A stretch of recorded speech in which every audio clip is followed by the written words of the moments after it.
RJ, do you think it's safe to say that Trevor Zegras is back as like a face of the league caliber player right now? Can you bleep out some words in my answer, Yeah, Dylan? yeah, yeah. I'll deal with it all in post. I'll deal with it all in post. Okay. But I mean, look, not only is he having an incredible season, certainly on pace to be his best season ever, 41 points in 42 games right now, 17 goals, only 6 off his career high in goals already, just halfway through the season with the Flyers. But it feels like he's got his mojo back after that game against the Ducks. Yeah, I think he that running into a Ducks team that, by the way, I think what is winless in their last 10, and then having them go the direction they're going, Zegras having the game he had.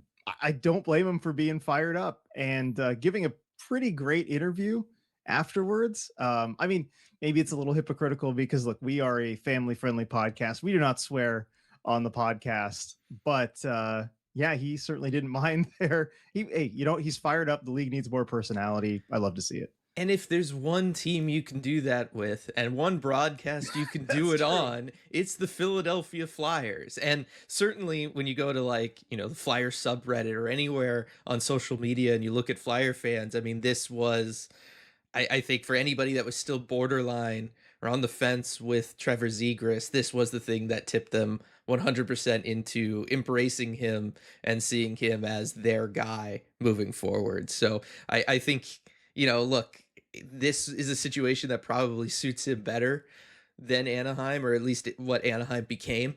And that's why they ended up moving him and everything. The move to the wing there was not anything that worked for him. He needed to be playing center. He's getting to do that in Philadelphia. I think playing for a coach in Rick Tocchet, a lot more conducive than, say, Greg Cronin, who didn't seem conducive for anybody in Anaheim.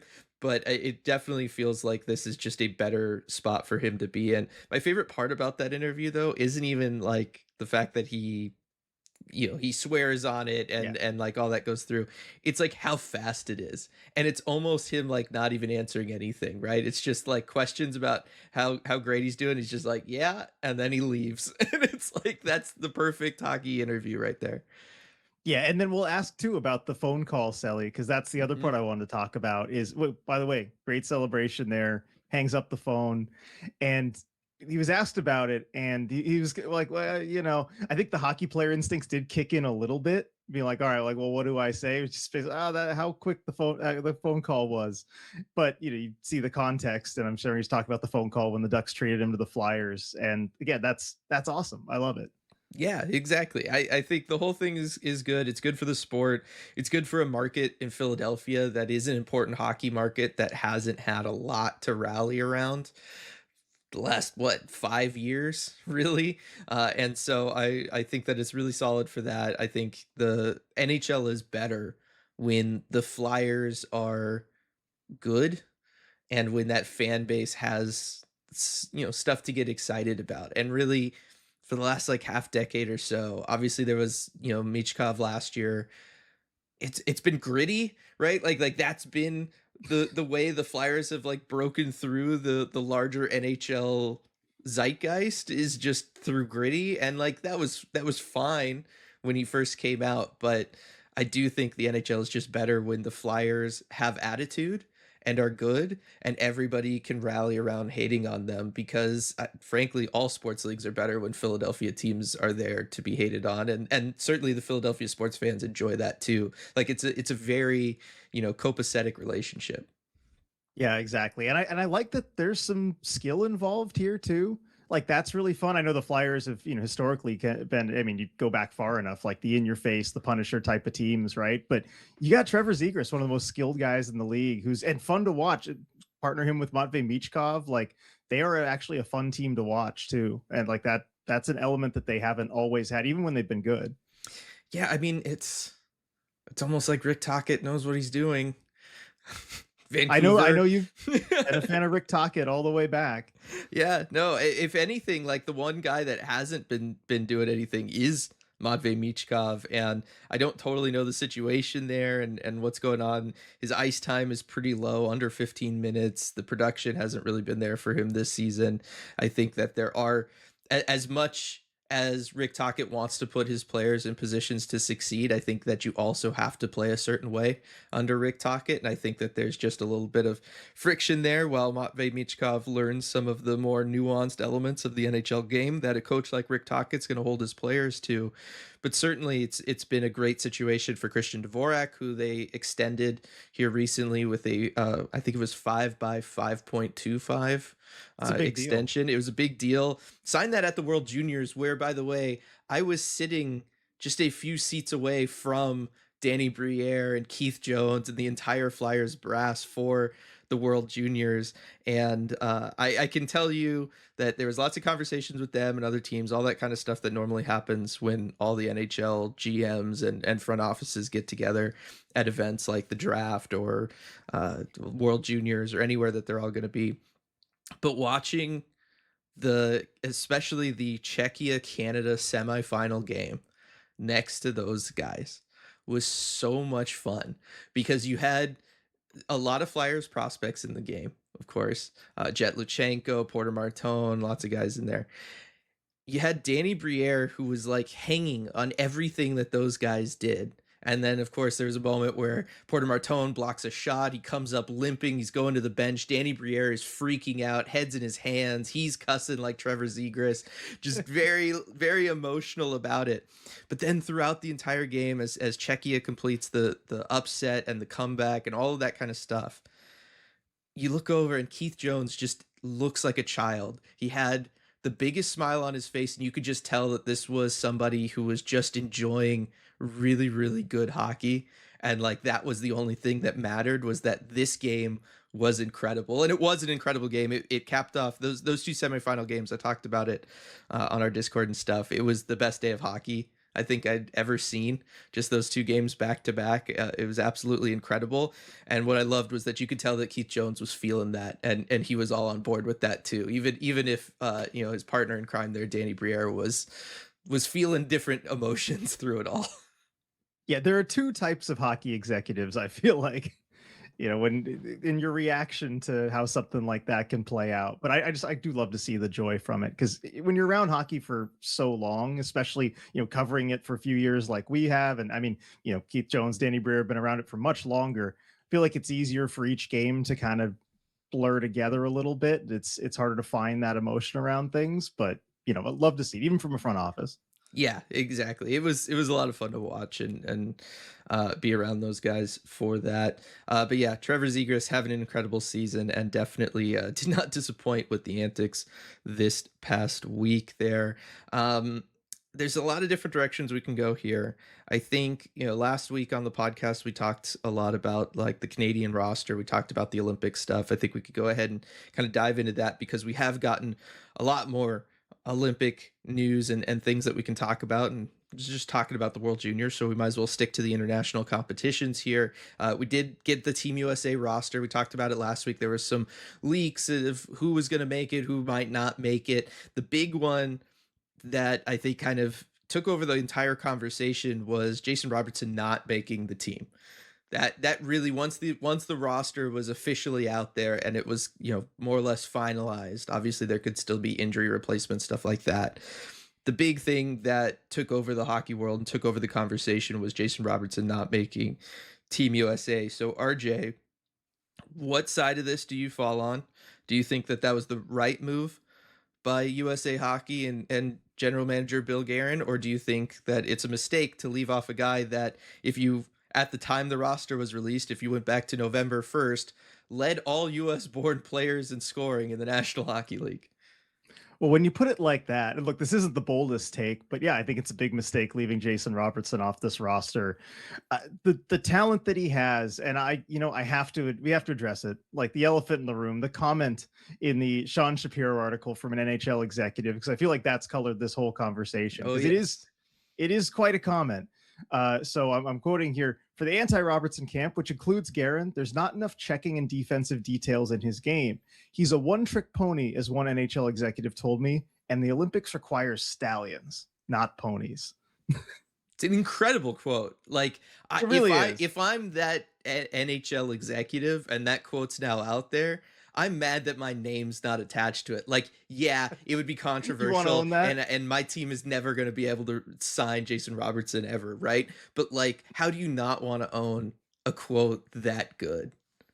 Yeah, if you're gonna put it out there, yeah, I guess you want to own it, even as wrong as I think it is. Where do I start with this? Because the players that I'm sure NHL executives like this would think of as stallions, I don't know, how helpful they're going to be in this type of situation, and I'd be interested to see kind of some of the players that that you think of as stallions. But as far as the one trick pony thing, like, okay, maybe he doesn't have the best 200-foot game, but at a certain point, when you are good enough at scoring, it doesn't really matter. When you're talking about a tournament like this, it doesn't really matter.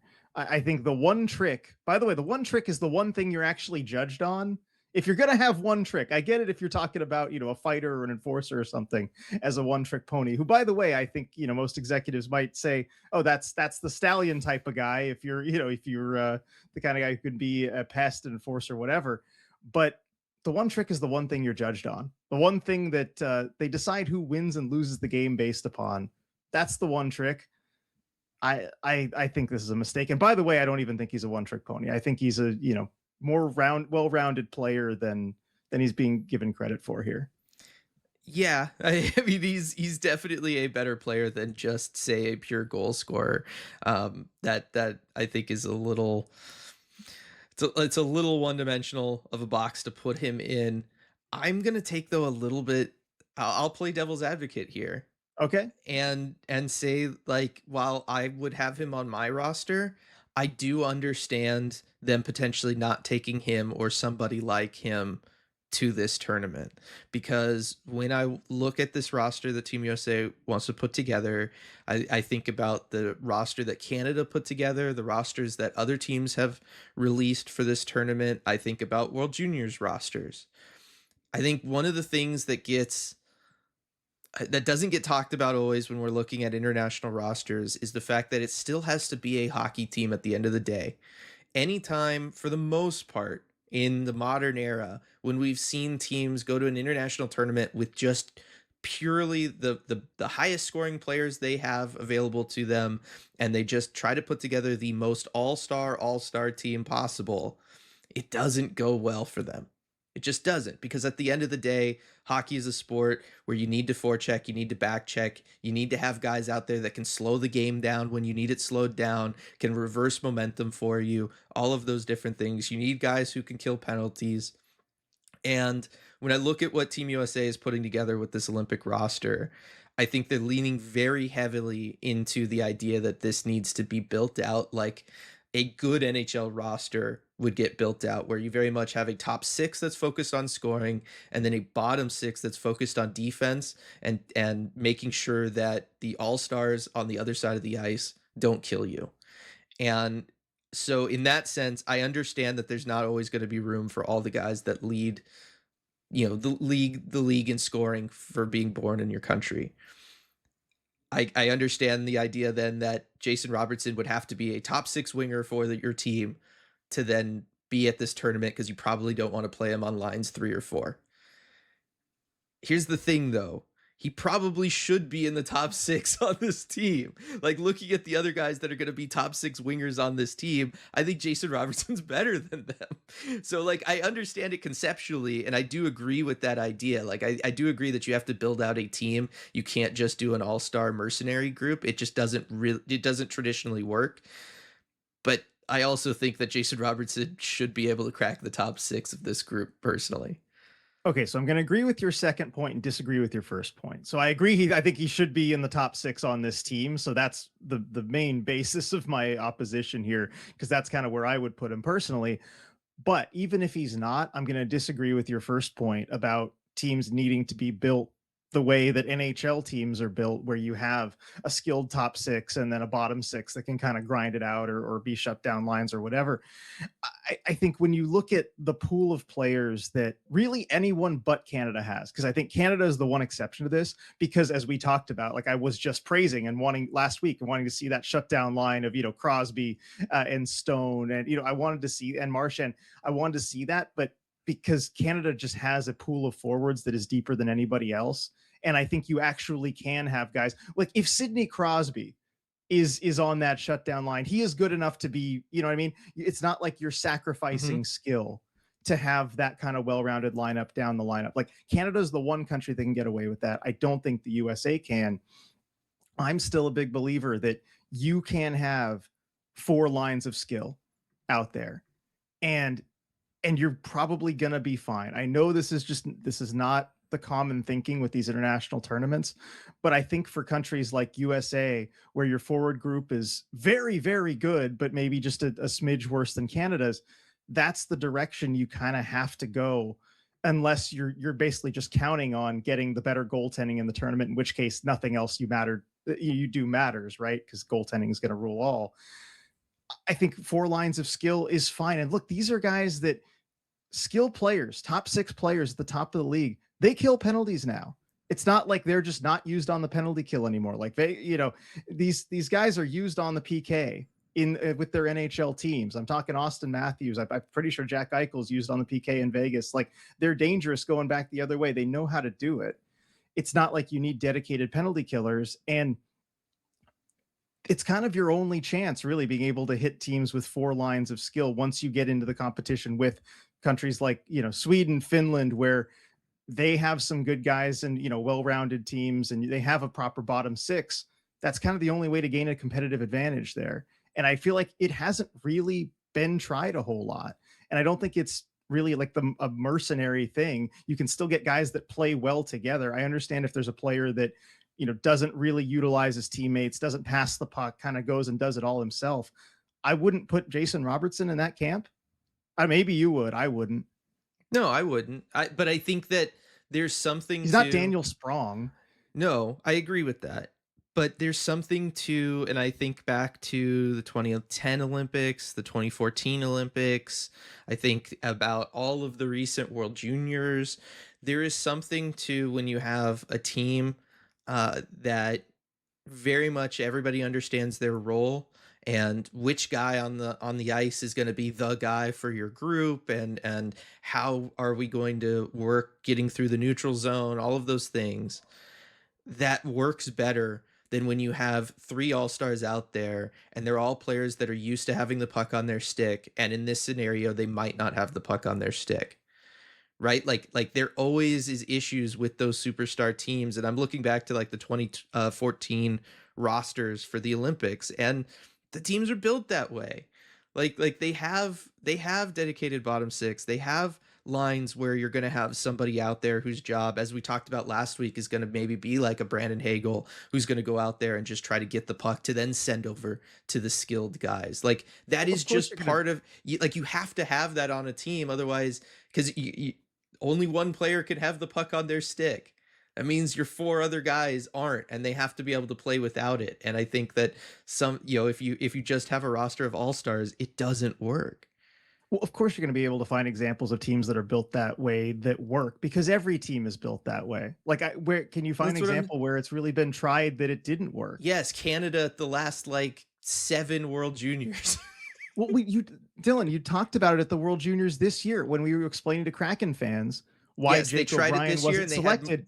they had more success than they've had in years because of it. They You want got to a call this medal at year least. success for Well, but Canada? they at least had a medal. They didn't have medals before when they were more so built that way. But even still, I was watching the games.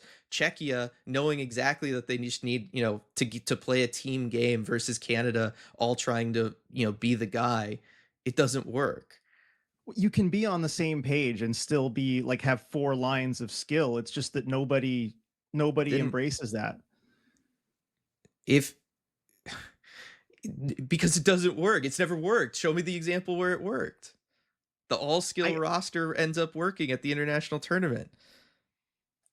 I don't think I could really, because look at it. There's only You really two can't. It countries who can doesn't try. Well, work. no, there's only a limited number of countries that can try it. It's Yeah, really USA and Canada.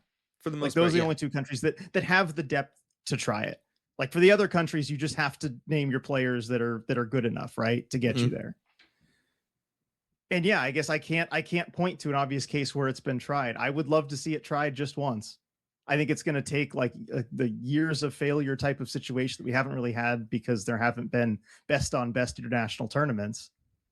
Right. I think it's one of those things where, yeah, is that going to get you through the group stage? Of course it is. But like just about any roster that these Well, anything's two going to get you through the countries is group going to get you stage. through the Yeah. group stage.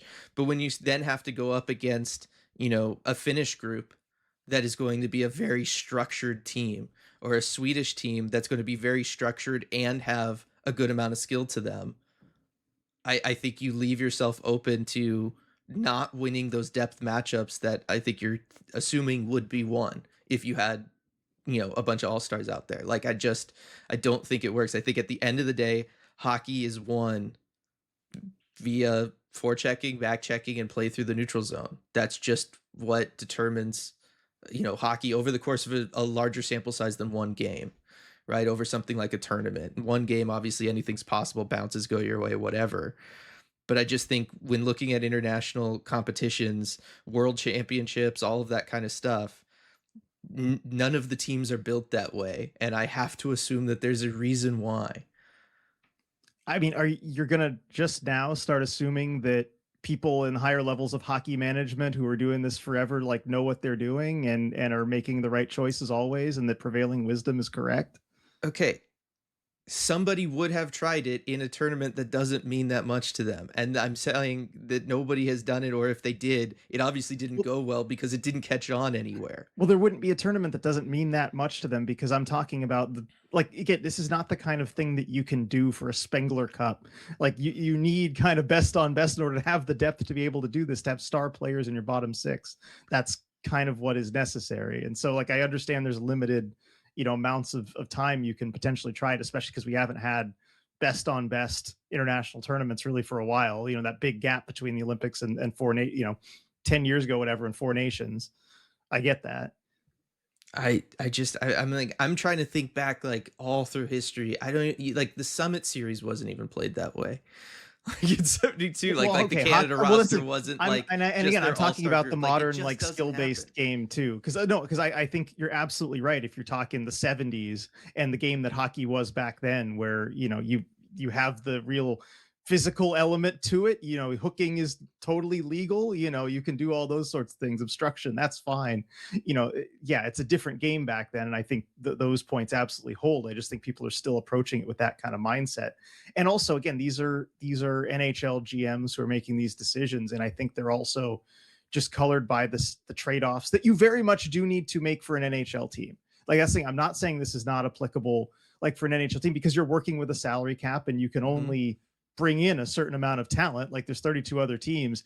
And so that is the optimal way to build a team when you have those trade-offs that you're going to face as an NHL team who can only acquire so much talent. But when you don't have those limitations, I think you think differently. And I think these GMs are still running it as though it's an NHL team when they don't have some of the limitations that they would otherwise have. I think when you're going to have to face other good teams at some point out there in your forward group, you need lines that consist of two skilled players and one player who can get the puck for them. And I just think that's the way hockey works. And I think that the Olympics are no different. And I think any best on best situation is no different once you're going to actually face tough competition. And Okay. I think there's enough international countries, certainly at the Olympics. I think like smaller sample size rosters, like a World Juniors, maybe doesn't always take this into account because you're looking at such a limited pool that you can pull from age wise. But when I think about the Olympics and Canada or the US having to get through countries like Finland and Sweden, I think you need guys out there. And like going back to 2014, like Canada needed players like Corey Perry and Jamie Benn to play with the skilled players. Like that's just the way it is. You just need those guys. And I think that that's just hockey, and I think if you want to ensure that you beat good competition, that's the way hockey needs to be played. I just don't think it works if you have three players who all need the puck on their stick out there at once. Yeah, and again, maybe you don't go three on a line, but I think you can have at least like in your wingers, you can have four sets of wingers of skill, and maybe have a shutdown center or two. But I just think teams try to overthink it. Like, I mean, you say Canada needed those guys, and I think that's a solid argument. Like, did USA, need Ryan Callahan and Dustin Brown on the way to their, bronze medal loss? Fourth Like, place finish. No, yeah, but like I just think there's it's just at the end of the day, hockey can only kind of be won via a certain way if you're not, really punching below your weight. okay, And fair I enough. and Well, I it'll be interesting to see then, because I do think, I don't know. I think part of it is the advantage that Canada had in their player pool, but like I certainly think Canada built their roster they did a better job than USA did, I agree with given that. what And they like had available again, to them. to get back to like the original point, I think there are a lot of problems with this USA forward group specifically that the Jason Robertson thing, like it makes it look worse. Like I understand what Bill Guerin's trying to do here. I think that he did a bad job of it. And like I said, I think Jason Robertson should fit into the top six on this team. I would even go as far as agreeing with you that, yeah, you could have maybe two skilled guys on every line, but you have to make sure you're taking four or five guys that can go out there and grind it out and win puck battles for you. The idea that like JT Miller needs to be on this roster is insane to me given the season that he is having now and the season he had last year. I don't know what kind of value he's totally going to add to this group. The idea that yes, they need to really heavily lean into the Kachucks and all of that. I get that this is largely the roster that worked well for Team USA at the Four Nations last year, and so you kind of don't want to disrupt too many things there. But like I don't see how this roster is supposed to go toe to toe with Canada unless your idea is to really play a structured style of game and force them to play at your speed, which again, it's going to work great for you in the group stage. I don't think it works against Canada. I don't know that that works against Sweden. Like I just don't. Yeah, well, that's the thing. I don't know, what you're ultimately hoping to do here. Because also, I think playing that structured style of game neutralizes what's best about some of your best blue liners, like say Quinn Hughes, Zach Werenski. Mhm. Like that's going to take away a lot of what they do, which is another reason I have an issue with that. And like again, your only hope is, and this is like a decent hope, just given the guys you have in net. But your only hope is to just rely on having far and away the better goaltending than anybody else. Which against Canada, that could very well happen. It could work, yes. That could absolutely work, and maybe that's all you need it to work against. Because against Sweden, against Finland, you're still going to be the more skilled team. On paper, you should win those games, and it could be a toss up or whatever. But that's kind of the path I see for them. Really, it's taking away. And look, the Adam Fox thing is the other part of this, because they leave Adam Fox off the team. I wouldn't have done that, but at least given some of the other blue liners, I can see it a little bit, because there's some really good defensemen on this team. Yeah. The one that I would look at instead is maybe Seth Jones Mhm. as the guy I would take off for Adam Fox. But otherwise, like I don't look at any of these other names and think, okay, yeah, that guy definitely shouldn't be on here, and Fox should be on. No, that to me is clearly like again, they feel like they're going this is a roster where I think they're saying we want to turn the Olympic tournament into playoff hockey. Right? And I Yeah. think that's the Seth Jones thing is just like, look, we already have Quinn Hughes and Zach Werenski. We don't need like a third, elite level puck mover. We need to make sure that we have guys that if we're defending a one goal lead with a minute left can grind it out in the corner. And just about every Florida Panthers defenseman has proven over the last couple of years they can do that. you know, so I get that. I understand the logic there. I don't necessarily agree with it, and it's maybe not the choice I would make, but I understand what Bill Guerin was doing with that, and I think that that's the idea with this forward group. The thing is, I think the playoff hockey idea works when it is a best of seven series set. Even a best of five, I probably give that to you. But when you're talking about single elimination games, which is what this tournament will become, I don't know that you want to, yes, totally turn your team into a grind it out. Let's slow down the pace of play. Like you need to make sure you have enough enough guys. I was gonna say enough horses, but then that leaves things open to a lot of interpretation apparently, Which kind? that are going to be able to get it done for you. You're gonna need to win the special teams battle. You know who would be great for that? Jason Robertson, who has 10 power play goals this year. Like I look at Clayton Keller, and I genuinely think they're bringing Clayton Keller because of what he can do on the power play. Like obviously he's a smart player. He can play center. He can play wing. He's a lot more versatile than Jason Robertson in that regard. But like that screams to me like, oh yeah, we realized we needed like power play specialists too because we were just building out this team maybe a little too gritty, and and I think like Jason Robertson probably helps you there on the power play. Like I do think that that is the danger of a team like this, is that this is a great NHL playoff roster.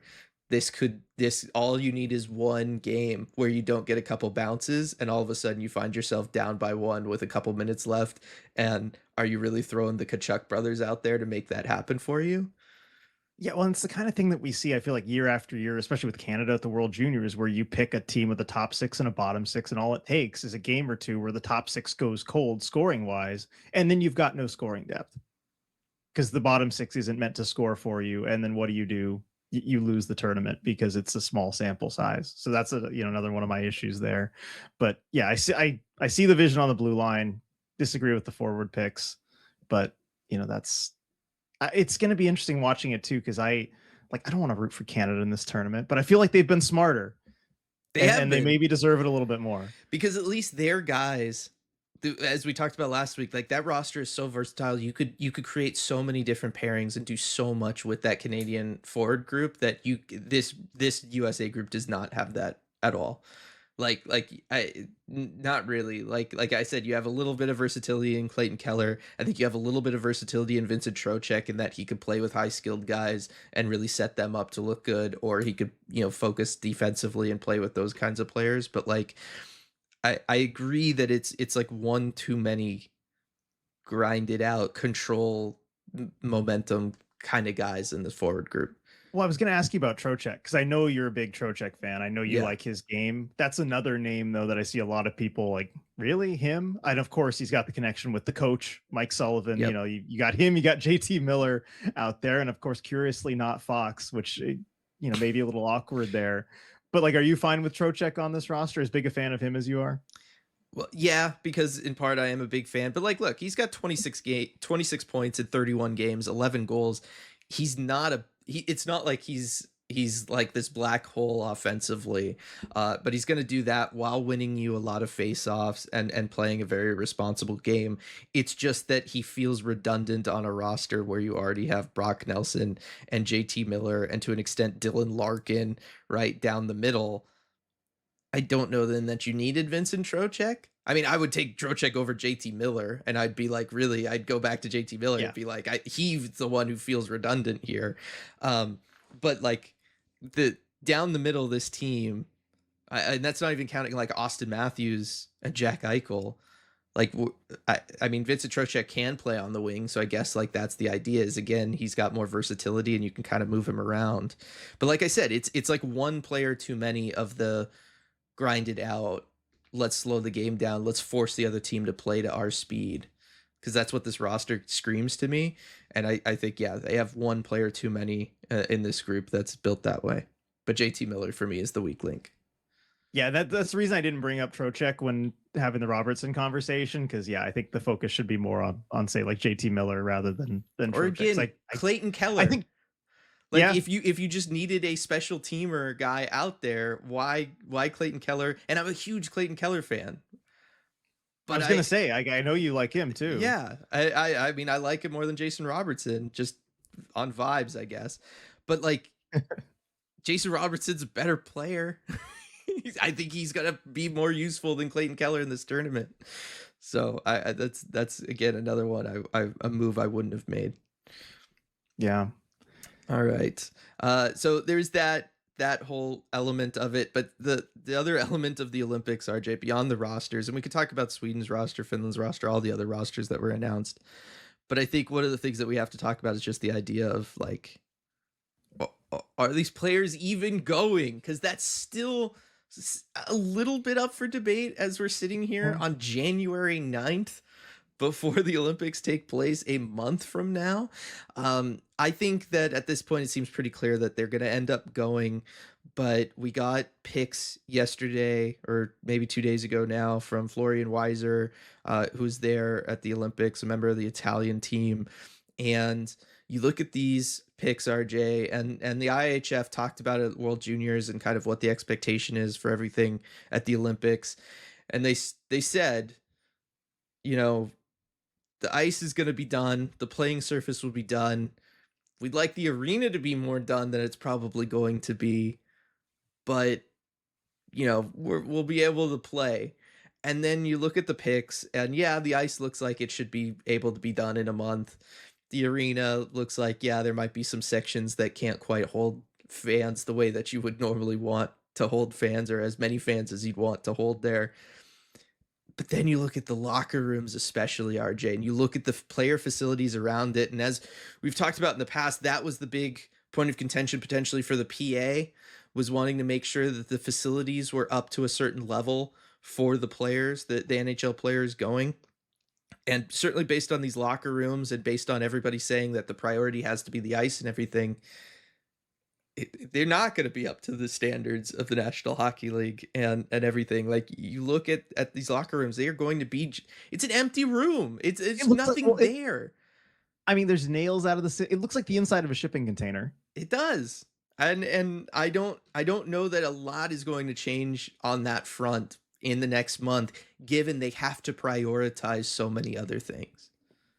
I mean, hey, you could at least be efficient here. Just ship the players in the shipping Yes. container and just have that be the locker room. Maybe they're going for a whole green sustainability thing. Yeah, that's definitely what the Olympics go for. Traditionally, when they're being held places, Olympics big on sustainability. Yeah. So there's that element of it, which again, this whole situation just feels pretty inexcusable. There was an Emily Kaplan article about what the players can expect, and one of the things that she highlighted in this ESPN article was that the food is probably not going to be up to the quality that NHL players are used to, and potentially like the amount of food available to them and everything like that. I think it needs to be called into question here. So there's that element of it that's going to go into this. And I was listening to 32 Thoughts before we started recording this morning, and Elliot Friedman was saying that, it's his belief that after everything's all said and done, the NHL and the owners who, did not want to have to deal with the Olympics, right? That's why players have not been at the Olympics for a while, but were told that a lot of things were going to be done for them so that the IOC could get the NHL players to go back to the Olympics, that they're going to feel a little taken advantage of, because there was a lot of promises made to the NHL and to the owners, and they're just not, those promises are not going to happen. It's very clear now. I mean, it's been clear for months that those weren't going to happen, but I do wonder, and I agree with Elliot Friedman, like, there's no way the owners are going to walk out of this feeling good and feeling like this was a positive thing for them, and realistically probably for the league. So I do wonder if this is the last Olympics we see players at for a little while, or at least until the next Winter Olympics is in North America, where they could be using facilities that are already like NHL facilities.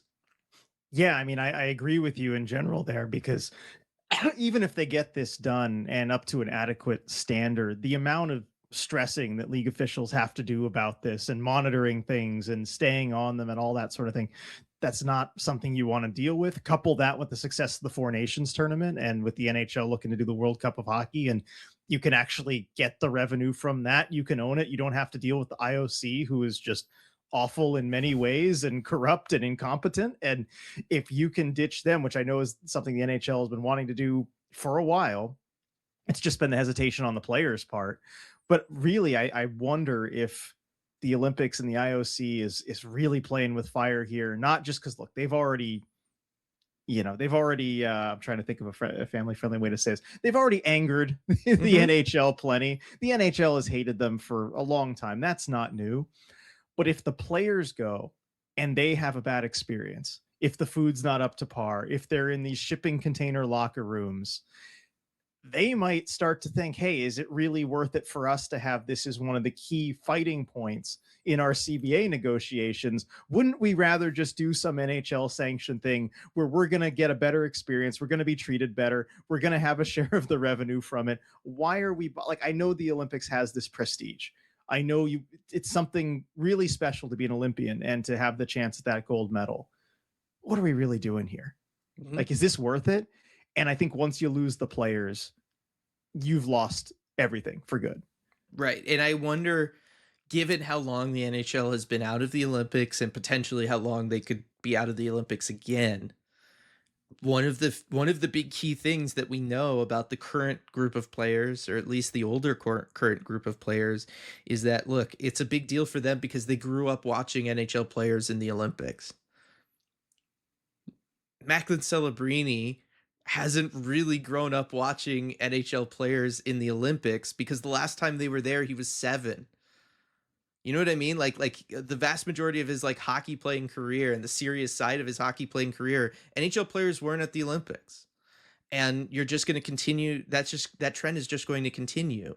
And I think that that takes some of that internal player pressure to go to the Olympics out of the equation a little bit, because it's just not as relevant to them growing up to watch these Olympics take place and to watch NHL talent there and to watch, the Sidney Crosby golden goal and all of those things. Like we're close to getting to the point where the NHL is going to be drafting players that were not alive in 2010 when Crosby scored that goal.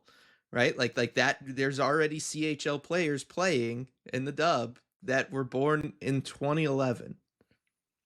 So I think like that's one of the things that I do wonder if that internal player pressure is not going to be as strong as it is now once the league has largely been handed over to the Bedard Celebrini generation and the Crosby generation is gone. Yeah, and I think that that's a really good point because you look at the international hockey and the impact that it has on kids growing up and watching the game, and not even just the Olympics, but say the World Juniors, where I mean, look at the Jordan Eberle big goal that he scored, and how many players still coming into the Kraken locker room are just, they remember that as a kid and they look up to him as a hero because of that. Like that still continues to endure. And I think you were right to point out 2010 and not 2014. Like, I mean, yes, Canada wins in 2014, they shut out Sweden, whatever, but it wasn't the It same wasn't a dramatic, moment. it wasn't a moment the way that 2010 was. And I mean, you and I vividly remember 2010 and the gold medal game there and like how big of a moment that was. I mean, kind of heartbreak on our side. You were probably happy because Crosby got the winner. You probably loved it. But that's the moment I think you really have to look at when you talk about 4 years earlier than 2010. I mean, Macklin Celebrini doesn't, I wouldn't think he'd remember that. He was young enough. What? He said he's like 3 years old. Probably shouldn't remember that. For 2010, he'd be Yeah. 7, wouldn't he? He's Well, 19 wasn't he born now in and that was 2006? Oh yeah, no, you're right. Yeah, I was still doing Because you math said based on 2014, he was 7, 2014. which is Yeah. correct. Yeah, Yeah. that's true. Yeah. Like that's what I'm talking about. Like it's been long enough that yeah, this should not these moments that we all think of for the Olympics and that the older group of players think of for the Olympics, they don't matter to them because they weren't around for it. And obviously Macklin Celebrini has grown up seeing highlights of that goal. It's an incredible goal, the celebration, all of that kind of stuff. But it is different when you're not around to watch it live and to be part of the moment that happens internationally when things like that occur. And I do think like that's going to make a difference at some point here, especially when you're talking about the amount of things that the players give up in CBA negotiations to be able to go to a tournament once every 4 years, right? Like you're just giving up money and player benefits and improving your day-to-day life in the National Hockey League, right? The potential for better travel accommodations and all of that kind of stuff.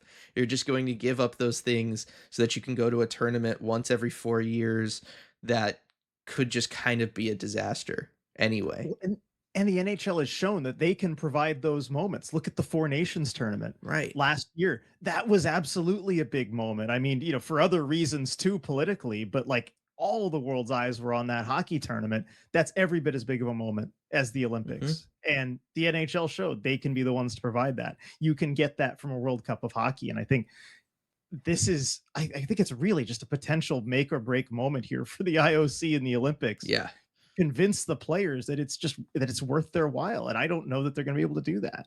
right. It will be for the winners. I bet the gold medal Yeah. team comes back Well, and yeah, thinks that's it true. was Yeah, worth you're it. gonna yes. Yes. But I mean, but then okay, what if that's like no offense here, but what if that's like Sweden or Finland? Like, is that gonna be enough of I think that's really a cool. draw and a sell for the players? Like it kind of needs to be USA or Canada. Like if they both go home early, Right. Well, you know. I mean, again, you have to pitch this to the next generation of players, the players that are going to be around for the next decade, right? The pitches to guys like Celebrini, the pitches to guys like I guess Clayton Keller, an Olympian with Yeah. potentially two Guys, more Olympics to go, right?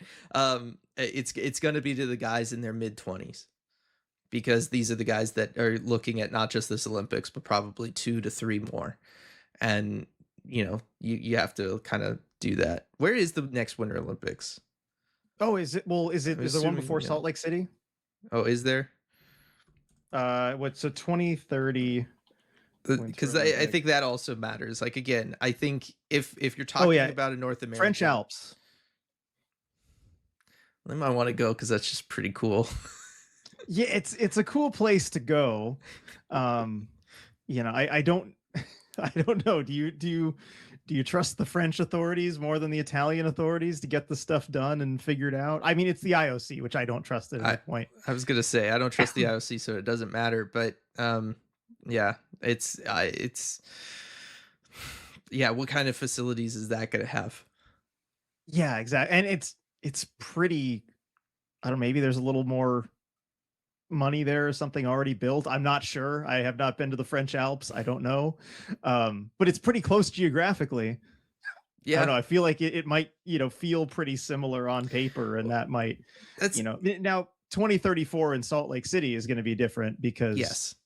yeah, it's going to Yeah. be in the US. You're going to have the venues and stuff. Right, because the other element about this that usually helps is there is a boost to NHL ratings after the Olympics because casual sports fans will watch hockey during the Olympics, and even non-sports fans will watch hockey during the Olympics, and then that kind of carries over, and it does line up nice schedule-wise because then those people will then turn to their local market NHL team and they can watch a push for the playoffs and potentially a playoff run with them, and that's how you then convert these Olympic viewers into NHL fans.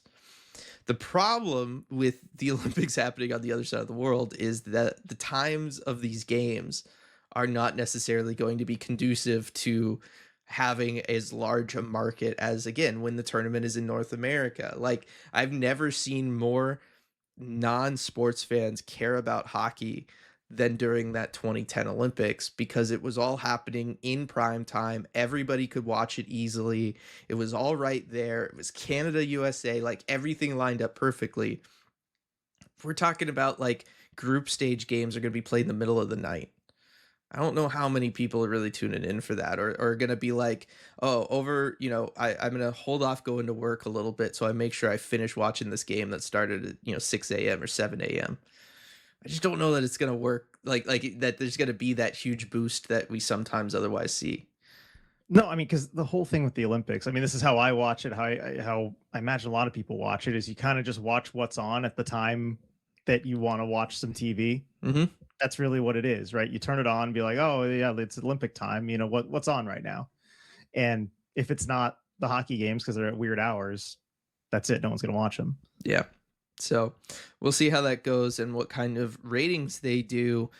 The Winter Classic, we do know what ratings that did. Real quick though, I do want to say, in the interest of fair coverage, I have to say, right now as we speak, hockey is officially being played at the Olympic Arena in Milan. They are Okay. doing a test game, so that is happening. I want to at least give them that because Yep. I'm looking at a video right now of them playing some hockey on some real ice at this arena. So they've done No. it. Yeah, no, again, the arena is going to be done, like in the sense that the ice will be Yeah, yeah. playable. It's just a matter of how much else is there for everybody. Um But speaking of numbers, we talked about it last week, the Winter Classic, and how it's an oversaturated event. It doesn't feel like the big moment that it used to. And for the second straight year, RJ, the Winter Classic, the TV rating number has come out, and it is sub 1 million people viewing it. Again, I think that should be an alarm bell to the NHL that they need to kind of go away and recontextualize this and find a way to make it feel special again. Certainly the gimmick type stuff of playing this game in Miami did not seem to work, and using the back-to-back Stanley Cup champions versus an original six team in the New York Rangers, that did not work. They need to figure something out. And the other thing is, I talked about this back before this podcast was public, but one of the big developments over last season that I think doesn't get talked about enough was how television ratings have gotten better and become more accurate, because Nielsen can now track how many televisions exist within a restaurant or bar and better, where before it was a little more loose and they had to kind of figure that out. And one of the big deals with that was that there's a lot more of those televisions than were previously counted. And so all sports leagues across the board had increased viewership over the course of the last calendar year, because those restaurant and bars were taken into account more accurately to reflect just how many televisions there are in there and how many patrons they are serving. Now that we know that that exists and that it's been universally beneficial to every sports league, it makes this number for the Winter Classic feel even worse, because you're talking about a landscape where all numbers have been just raised, not artificially, but they have been inflated for legitimate reasons, and your number is still worse than it's ever been. That, I think, is also part of this that nobody's really talked about. They just talk about the sub 1 million number. No, it's sub 1 million in a landscape where sports had a double digit percentage boost across the board, because we now account for televisions in restaurants and bars. This to me is a huge problem. Yeah, and it looks even worse, as you said, in that environment. I think that's something everybody can kind of understand, just given the inflationary times the last few years. If the actual number is going down, that's a problem. I think another big cause for concern, you alluded to it, but just the fact that the gimmick stuff doesn't work, like in Florida, and you roped in an original six team, that doesn't work, because that was the thing you could always rely on, Mhm. was either having it in some exotic location or just putting the Chicago Chicago. Blackhawks in it. Yeah, Chicago, and you'd be fine. But the Rangers are a pretty big market themselves. Chicago wouldn't have really made sense for this game. Didn't move the needle like at all. They've run out of buttons they can press. Like I really think the NHL has nothing left. But it seems like they're content to just keep running this thing out, have the numbers keep going down, down, down further. I mean, they've already announced the next one for Utah, Rice Eccles Stadium. It just feels like it's a thing you just kind of throw to a market to, so they've had one, and then you just have to have it for that sake. I bet this sort of thing was like promised to Utah Mhm. at some point during this process, and so you have to get that out of the way. So like I understand doing next year the way you're going to do it, but after that, I think you really have to evaluate things, and whether you continue to do this every year. I mean, do you like, I wonder what the actual situation is revenue wise, because I know it's a ton of extra cost to like put this game on, but also you could fit a lot more fans. It's a very gate driven league. Like I'm sure they probably still make money on these, Mhm. but at a certain point you're just diluting the product so much that I do wonder if long term you'd be better off if you had it less frequently, even from a profit standpoint. Well, and one of the big things with it traditionally was that it was a larger television audience than a NHL regular season game would otherwise have. And obviously, compared to the vast majority of regular season NHL games, it still is a bigger television audience, and so you are getting more revenue from that as well. But we also know from the last little bit that the Winter Classic is not the most viewed NHL regular season game anymore. There are just legitimate, straight up regular season games that are getting more views than the Winter Classic, that are getting past that million number. And so I have to assume that, yeah, the additional the idea of additional television revenue from the Winter Classic also doesn't really exist in practice anymore, because like if I'm NBC and back to back years it's under a million viewers, is this worth it to me? Like, I don't know how long their contract is for the Winter Classic. Like, maybe the NHL is fine because they locked NBC in with a long term deal, and they're getting the same amount of money they were getting before, even though the television audience has been, cut by a third. Um, but certainly when it comes time to renegotiate any sort of television deals, the Winter Classic is not going to be something that you can bank on the way that you could before if you're the National Hockey League. And I mean, the TV deals are coming up soonish, right? Because those were negotiated kind of coming out of COVID. I believe it was 7-year deals with NBC and ESPN in what, 2021. So like, Yeah, so they expire after the 27-28 season. yeah, so like it's not like upon us, but you know that the early talks are going to start happening at some point over the course of the next year, certainly over the course of the next 18 months. So it's something that I would think the NHL would kind of want to have a longer term solution towards, just because you're going to need to have those conversations, and you're going to, want to make sure that you can keep those partners happy. Yeah, I mean, is I know we've talked about this in the past, but like, is there anything just off the top of your head that they can do aside from just making it less often? Because I think that would do the trick if you had like once every 4 years or something, and it was that special kind of magical thing everyone looked forward to. Is there anything else? I don't see any other kind of weird novelty buttons they can press, any kind of markets you can get involved. But then again, you have more of an imagination than I do. No, I'd go the other way with it. I'd make it feel like one of the things that made those early Winter Classics feel so special was it felt like it was they were all kids playing on the frozen pond in the local community, right? You think about the one in Buffalo with the Penguins and the snow falls during the shootout and all of that kind of stuff. But like that was the original idea, was like we're taking this back to how these players grew up playing hockey. Now it's turned into gimmick and spectacle and all of this stuff that's just a massive show, and I don't think that it needs to be there. I think the idea of the Winter Classic should always be it's small town hockey played outside the way kids grow up playing in the wintry areas where they can do that.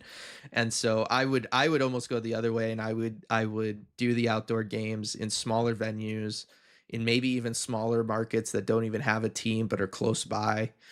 Do a quote unquote Toronto Winter Classic, but play it in Hamilton outdoors somewhere. You know what I mean? Like I would do stuff Yeah, like no, I'm that. I'm with you completely. Yeah, no, that's I think the direction you got to go. I mean, unless what more gimmick, Dylan? You could move where the penalty boxes are. You You could could. have them on either end of the rink. You could. I like, yes, if you're gonna go like extreme with the gimmicks, maybe you could do Yeah, no, don't something, change but the rules. it just doesn't seem worth it at all at this point. No, that's my excuse to really quick bring up. Don't I always have these weird dreams before the podcast, and like Yeah. just thinking of these hockey stuff that doesn't happen. And I had one that was related to something that Jeff Baker brought up to us actually Mhm. about Bob Pulford, who unfortunately passed away over the last week. And you saying what difference in the game did Bob Pulford kind of help create? And he said you can see it out there on the rink right now. And I scanned the reaches of my memory and found it. And they said, well, I said, it's the penalty boxes are separate, right? And he said, yeah, that's it. Because of course, Bob Pulford had this, a fight with Terry Harper when they used to actually have the penalty boxes together. Yeah, it was a That shared was the penalty thing. box. It was a shared penalty box, which again, I can't believe that even worked before. And basically the two guys get in the penalty box and start fighting because of course they still had the bad blood there. I can't believe that worked until 1963 when this incident happened. I'm surprised it took that long for that to happen. It's a uh different time. It was people, they had honor back then, RJ. We have no honor now. yeah, I'm with you on that. But I still can't. 1963. That's when honor went away, I guess. But like you can, and there's video of it that exists. Like I encourage anybody go and look up the video. If you just search, Bob Pulford penalty box, whatever. Like It's nuts. They just sit right next to each other, and then man, start dropping the gloves. And nobody's there to break it up. Like that's the thing that's so funny is like all the other players on the ice come and crowd around the gate to the penalty box and nobody opens it. Like everybody's just like, "Oh, we just got to watch this, I guess." Yeah, yeah. Like because they're not on the ice. There's no like normally on the Well, the ice, right? referees There would are be trying to keep the other players out of the penalty box, but then they all just crowd around, yeah, and yeah, watch they it. just kind of crowd around and they watch it, but there's no official in the penalty box to kind of break them up at all. So it just kind of ends up that way. Yeah. Yeah. So anyway, my dream was, what if they decided, no, these penalty boxes need to be further from each other, and so I had a dream where the league put them like right behind either net, and all the weird ramifications from that. It wouldn't work out, I don't think. I don't yeah, although I wonder what the net glass seat rating would end up being. Do you gain or lose glass seats if you do that? Because it might be easier to fit more technically I think you like could an fit more where the additional boxes where are. the Yeah. boxes are now. So there would be an element of that. Yeah. That would be the thing to Goal consider. light in the penalty box. Yeah. So All that right. would work really well. Like have that go off in the face of the guy who took the penalty. Other team gets the power play and they score, Oh and then yeah, he's got yeah. to stare at that celebration through the red light emanating off the goal line. It's I pretty like it. good. It's It's a pretty good good. red The glare. red glare, exactly. All right, we're at the hour mark, but just a couple more things here, real quick. One of the things I wanted to bring up, and I figured you'd be excited about this. RJ, why is nobody talking? Like people are talking about Macklin Celebrini in the season that he's having, but why is nobody talking about that his career is technically off to a better start production wise than Connor McDavid's? Because you've been telling me that I can't talk about Macklin Celebrini and the Sharks any more than I already have been. That's why no one's talking about it. Right, For but giving me license. it's odd to me. You have a guy who's at an assist per game at 19 years old, 67 points in 43 games after the season that he had last year, 63 points in 70 games. Obviously, Connor McDavid had the injury his first season, but you look at like when he became an assist per game player at the National Hockey League, and obviously there's celebrating the season is not over. He could obviously fall off as an assist per game player. I'll even give Connor McDavid a little bit of wiggle room, and I'll call it his 2018-19 season, his age 22 season when he had 75 assists in 78 games as the time when he became an assist per game player. But really, it was officially 2 years later when he was 24. Obviously, scoring is increasing, so like it's not true one for one because they're happening a decade apart, but it is odd to me that within the market of Canada, around the discussions that always want to take place around point production and who's the best player in the league, around the conversations around the Olympics and Macklin Celebrini being requested by Nathan McKinnon and Sidney Crosby to be there with them, that nobody's kind of just like going like straight up, oh yeah, they're all saying Celebrini's having a good season, but nobody's been like, no, he's having a season that's putting him on a better career pace, which is obviously ridiculous for a 19-year-old to be talking about, than Connor McDavid. Yeah, I think there's still some leftover. I don't know, because again, Bedard was expected to potentially be that guy, and Celebrini was expected to be maybe a tier less. And I think because he wasn't anointed as one of these potentially generational guys going into the draft, people are still, I think there's still a little bit of hesitation there, even though there shouldn't be at this point. We know how good he is, and everyone knows how good he is. I think also just the fact that he's in San Jose is going to That's a quiet some huge of the part of it, conversation yes. around him. That's the biggest part. It's just that he's in San Jose, and so he's not going to be watched as closely. But it is absolutely nuts what he's doing. Have you seen the thing about his on ice shooting percentage? Well, that was the thing that I was going to bring up is maybe we've just hit the point in time, RJ, where the hockey world at large is looking at analytics and saying, "Oh, maybe this is unsustainable," because yes, the on-ice shooting percentage for for the team when he's out there is at 5 on 5 17.5%, which is it is definitely the most since this stuff has been tracked, which is since the 07-08 season. But like as Jay Fresh, who put this out, said, he's on another planet from the next highest season, which is at 13.4. So you're talking about, and that was JJ Mosier a couple of years ago. So you're talking about a difference of 4.1% in on ice shooting percentage. That is ridiculous how different that is, and it does scream to me that that has to be unsustainable. Like I don't know that any player is good enough to just straight up be, 4% better than the next best season ever. Yeah, unfortunately, I have to agree with you. This is unsustainable because you look at the other names on this list. You're not seeing McDavid, McKinnon, No. those guys. No, you're talking about like JJ Moser, Coleman, Cody Franson. Like these are defensemen who threw some shots in from the, who's just again, like this is very luck based here. They're not superstars creating this with their skill. I do find it funny. You got Pierre-Luc Dubois, Chandler Stevenson on this list Mhm. also, 2020, 21. Like again, these are not superstars. This is not where you normally see this. These are like statistical anomaly type of things where pucks have just been going in when these guys are on the ice. And then Macklin Celebrini just almost lapping the field here. It's not sustainable, and like this is among the most not sustainable stats you could see, judging by the company he's in.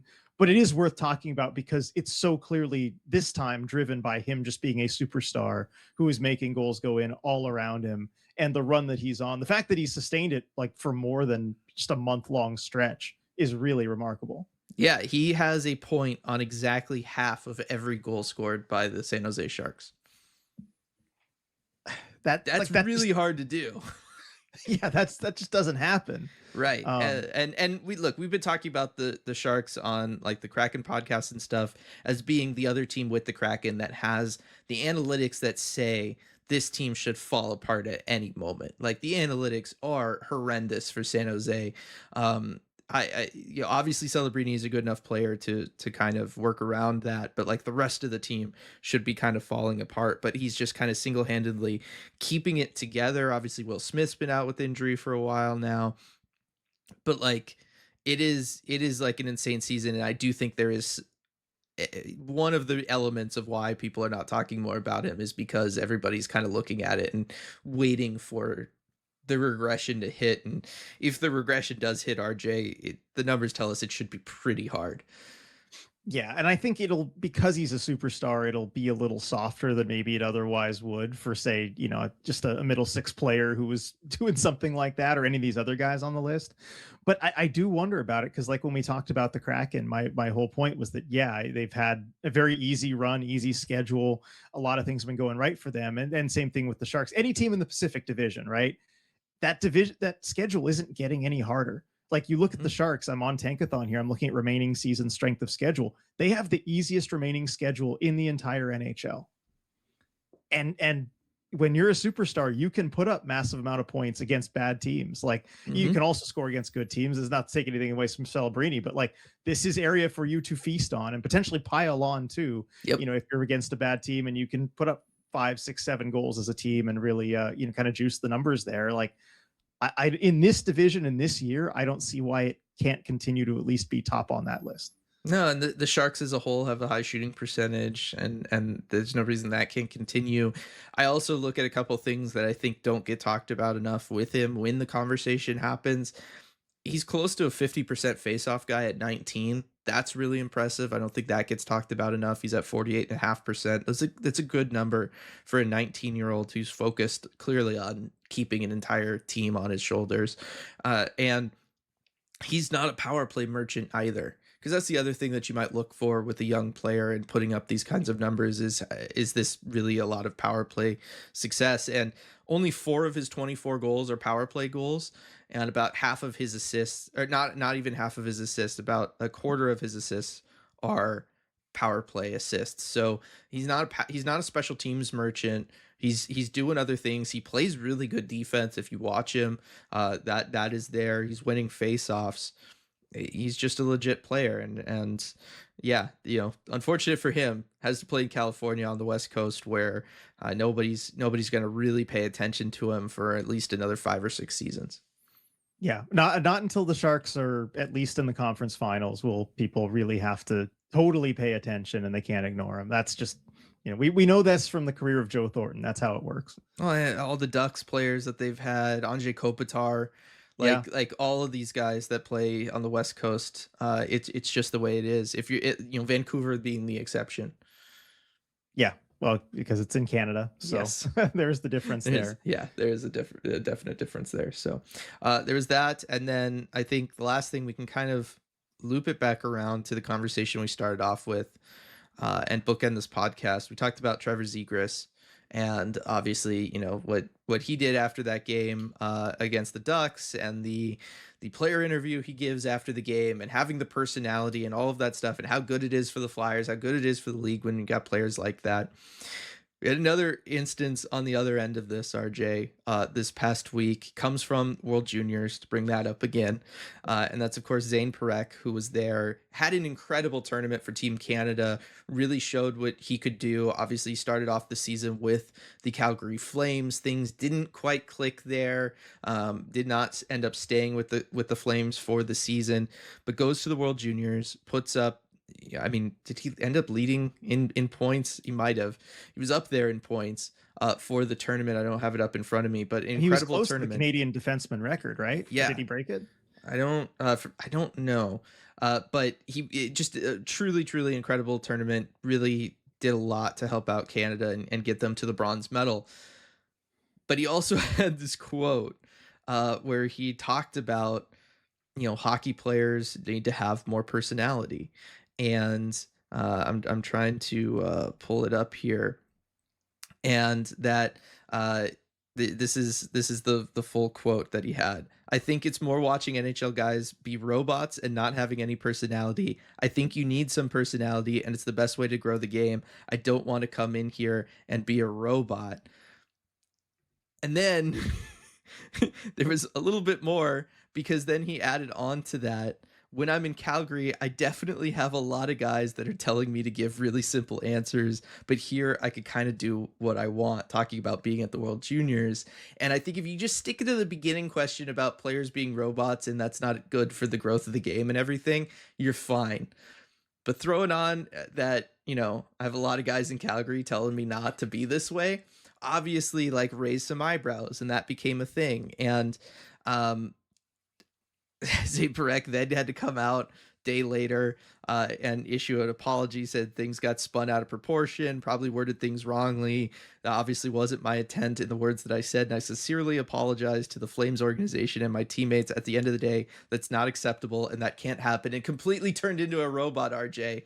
The very thing he said was damaging to the sport of hockey, and that I agree with is one of the reasons the NHL has struggled and kind of fallen off in the overall world of ratings and how much attention is placed to it.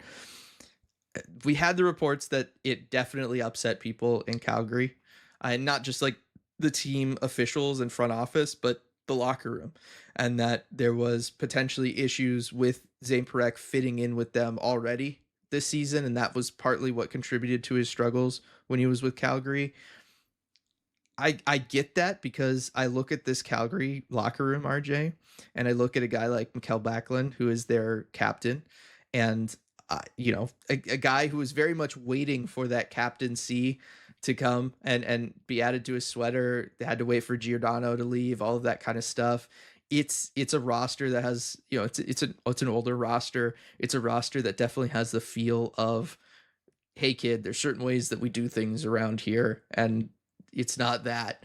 And so I could see that there was a personality clash when Zayne Parekh was there. But your thoughts on the whole situation, because I think it's really sad that Zayne Parekh came out, said something that I do think is extremely important, and then immediately hockey got him, and he's now back in the box.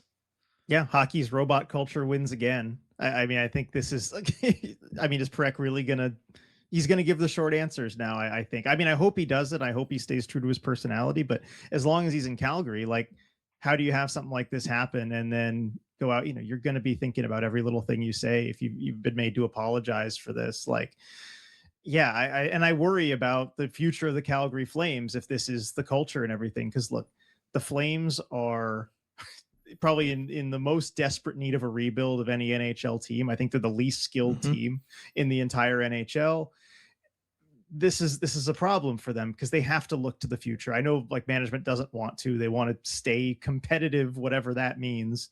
I don't think that's really possible with this roster. But players like Zayne Parekh are the future of your organization. They're your only shot at getting out of this awful no man's land where you're just bad, but not bad enough to get a top draft pick. Like that's it. That's your only hope. And if you're gonna stifle them, if you're gonna not let them be themselves, like what hope do you have? I guess you're banking everything on the 35-year-old Nazem Kadri, 32-year-old Jonathan Huberdeau, 34-year-old Blake Coleman to get you where you want to go. 36-year-old captain Michael Backlund. I don't want to like call these guys out specifically because I don't know what voices or forces in that room or making Parekh maybe feel like he can't give the answers he wants to give or can't be himself. But like what are you doing here? Like if you're Calgary, this is why teams need to. And I contrast this with San Jose, who we just talked about with Macklin Hmm. Celebrini and Will Smith and all their young players, and they do have vets in that room, a lot of vets on the blue line. They got Tyler Toffoli, but you know what? Tyler Toffoli lets the kids be kids. He Hmm. lets them have their fun, keeps them of course serious and like, you got to work hard, you got to set the right habits, of course you have to do that.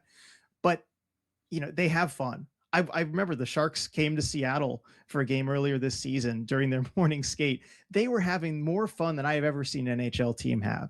Like Celebrini was chasing Will Smith around the ice. Tyler Toffoli was grabbing the two of them trying to play babysitter.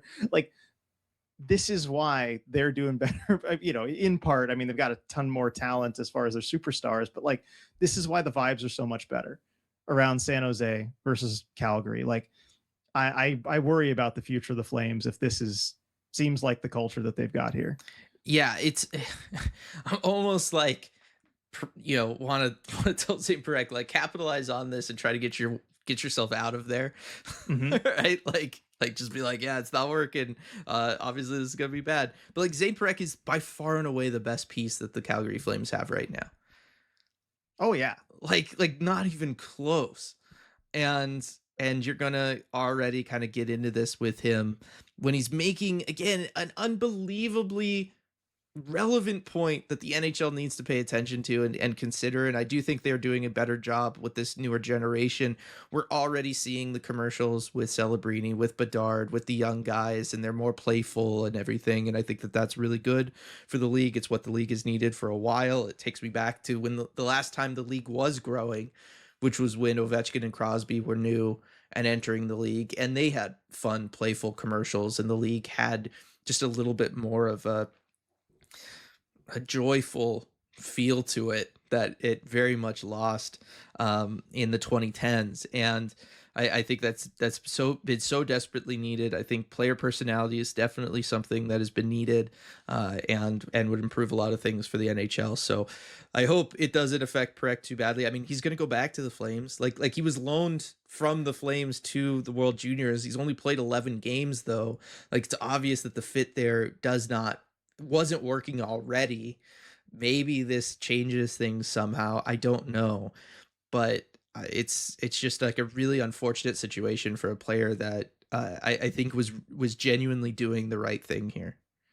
yeah, and I think he's going to go back to the Flames. My guess would be that he'll just keep his head down. He won't say a whole lot to the media, and he's going to just try and do the best he can. But ultimately, the sport of hockey is going to be worse off for it. I think he's going to be worse off for it. I think the Flames are going to be worse off for it. Yeah. Uh unfortunate thing here, I went to Elite Prospects just to get like his stats from the World Junior tournament. Okay. And I'm on Zayne Parekh's player profile, and it has a blurb as part of his, the facts from the draft guide that Elite Prospects put together in 2024, and the first sentence is Parekh is a legitimate manipulator. So maybe not ideal there with this, but that definitely was funny to see after this conversation. But yeah, we'll see what ends up happening now that he returns to the Flames. If he gets in more games, if there's an issue, if we just get short, curt answers from him, I don't know. But I Yeah, think one thing I want to urge to teams though, like if you're in that position like Calgary and you want to run your organization this way and you know you have the room the way you have it, don't draft Zane Parekh. Mhm. Draft somebody else. Like Right. you know how he is. Sam Dickinson was still on the board. Siliev was still on the board. Zeef Buium was still on the board. And again, Parekh might end up being the best of that whole group. Like I'm not even saying that from a skill perspective, but just like if you know what your room is and you know the situation could be bringing the player into, draft somebody else. Right. Or the culture that you're going to want to put together. Like that's what interviews at the combine and through the pre-draft process are for, is so that you can kind of figure that stuff out. And honestly, I do feel like this is the first time where the Flames have a front office that I do think would be open to this. I think that it's, again, you have an extremely old school room that is not open to this. And I think it is telling that like the Flames didn't really do anything or say anything until after it was known that the players were upset about it.